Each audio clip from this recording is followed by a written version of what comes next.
Hello mga ga, meron kasing nag-comment sa atin na ayaw niya pong maniwala na luto lang po ito sa kaldero po natin. At bago po natin yan itinaob ay yung malamig na mahawakan na po natin yung ating kaldero. Kaya sa ating video ngayon ay gagawa po tayo ng simpleng mamon cake na lutuin lang po natin sa ating kaldero. Kaya tara, umpisahan na po natin. So dito ga, ito po yung mga ingredients po natin sa ating video screen. Ay hindi na po natin na ipakita isa-isa sa paglagay dito ng mga ingredients natin sa ating mixing bowl kasi ay nalubat po tayo. Ganun lang din naman yan ga, ipagsama-samahin lang po natin yung mga sangkap natin. At yung ating kaldero ay pahira lang po natin yan ng kunting mantika. At mahina lang po yung apoy ko dito sa loob ng 20 minutes. At pagkalipas ng 20 minutes mga ga, ay ito na po yung apoy ko. Bali yung baga na lang. Yung tawag po natin dito ay paalangayan po para po hindi masunog yung ilalim. At hinayaan ko lang dyan hanggang sa maubos or nawala na yung mga baga, saka ko po na kinuha. At pinalamig ko muna yung ating tinapay bago ko po yan tinaob.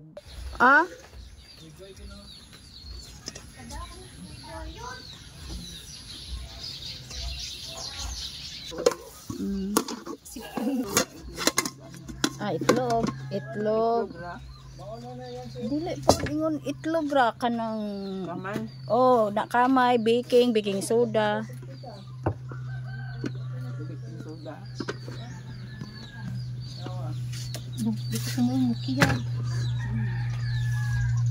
Baking soda. Dali na pa, lakatata pa.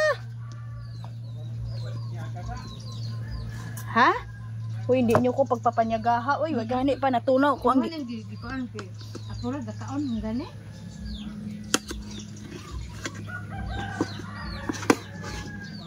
Dapat nakawa pa gani na. Sapat ko nito. Na tagod na. Sako pa sila sa vlogger dire.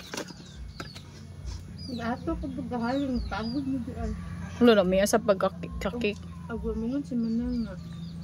Lalami ang yumok pa kaayo kakik ko. Simple.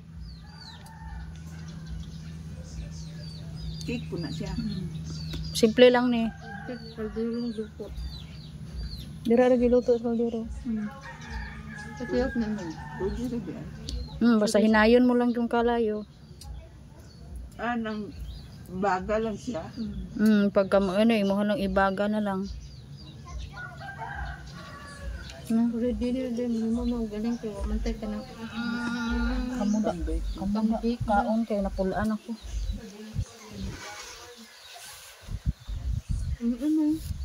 May gani dili.